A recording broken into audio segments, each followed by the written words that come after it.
Conheça esse grande livro, o livro de Daniel. É um dos livros do Antigo Testamento da Bíblia. É um livro profético que conta a história de Daniel, um jovem judeu que foi levado cativo para a Babilônia no século VI a.C. Daniel é um homem de fé e sabedoria, e ele usa seus dons para servir a Deus e ao rei da Babilônia. O livro pode ser dividido em duas partes principais. Capítulos 1-6 contam histórias sobre Daniel e seus três amigos, Ananias, Misael e Azarias. Essas histórias mostram como Daniel e seus amigos permaneceram fiéis a Deus mesmo em circunstâncias difíceis.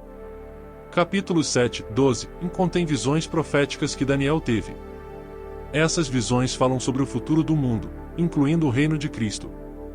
O livro de Daniel é um livro importante para o cristianismo porque ele é um dos poucos livros do Antigo Testamento que mencionam o Messias. As visões de Daniel sobre o futuro do mundo fornecem uma perspectiva bíblica sobre os eventos que levarão à segunda vinda de Cristo. Temas principais do livro de Daniel: a soberania de Deus, a importância da fé e da perseverança, o triunfo do bem sobre o mal. Visões proféticas do livro de Daniel. As visões proféticas do livro de Daniel são uma das partes mais importantes do livro. Essas visões falam sobre o futuro do mundo, incluindo o reino de Cristo. Visão dos quatro animais, a Daniel 7. Em sua primeira visão, Daniel vê quatro animais que representam quatro reinos mundiais. O primeiro animal é um leão com asas de águia. Este animal representa a Babilônia, o primeiro reino mundial a conquistar Israel. O segundo animal é um urso com 3 costelas na boca. Este animal representa a Medo-Pérsia, o segundo reino mundial a conquistar Israel. O terceiro animal é um leopardo com 4 asas e 4 cabeças.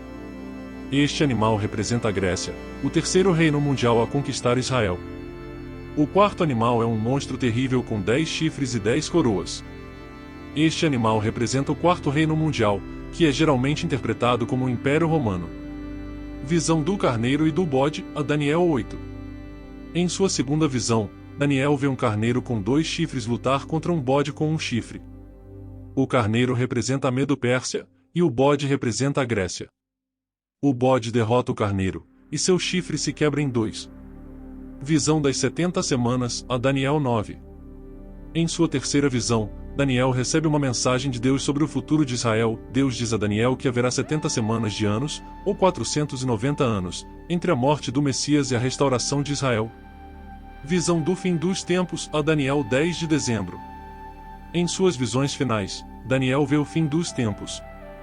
Ele vê a ressurreição dos mortos, o julgamento final e o estabelecimento do reino de Deus. Interpretação das visões. As visões de Daniel são interpretadas de várias maneiras. Alguns estudiosos acreditam que as visões são simbólicas e não devem ser interpretadas literalmente. Outros acreditam que as visões são literais e que se cumprirão no futuro. Significado das visões. As visões de Daniel são um lembrete de que Deus está no controle da história. Elas também são um sinal de esperança para o povo de Deus. As visões mostram que Deus cumprirá suas promessas e que o bem sempre triunfará sobre o mal. Quem era Daniel na Bíblia? Daniel foi um profeta judeu que viveu no século VI a.C. Ele foi levado cativo para a Babilônia após a conquista de Jerusalém pelos babilônios. Daniel foi um homem de fé e sabedoria, e ele usou seus dons para servir a Deus e ao rei da Babilônia. O livro de Daniel na Bíblia conta a história de Daniel e seus 3 amigos, Ananias, Misael e Azarias. Essas histórias mostram como Daniel e seus amigos permaneceram fiéis a Deus mesmo em circunstâncias difíceis. Daniel também teve visões proféticas que falam sobre o futuro do mundo, incluindo o reino de Cristo. Biografia de Daniel. Daniel nasceu em Judá, filho de uma família nobre. Ele foi levado cativo para a Babilônia aos 17 anos de idade, junto com outros jovens judeus. Na Babilônia, Daniel foi treinado para servir na corte do rei Nabucodonosor. Ele se destacou por sua sabedoria e inteligência, e foi promovido a cargos de liderança. Daniel também foi um profeta. Ele teve várias visões proféticas que falam sobre o futuro do mundo, incluindo o reino de Cristo. Significado de Daniel. Daniel é um exemplo de fé e perseverança. Ele permaneceu fiel a Deus mesmo em circunstâncias difíceis. Daniel também é um profeta importante. Suas visões proféticas fornecem uma perspectiva bíblica sobre os eventos que levarão à segunda vinda de Cristo. Algumas passagens importantes sobre Daniel. Daniel 3:1-30. Em Daniel e seus amigos são lançados na fornalha ardente, mas são protegidos por Deus. Daniel 6:1-28. Em Daniel é lançado na cova dos leões, mas é preservado por Deus. Daniel 7:1-28. Em Daniel tem uma visão de 4 animais que representam 4 reinos mundiais. Continue lendo a Bíblia. Amém.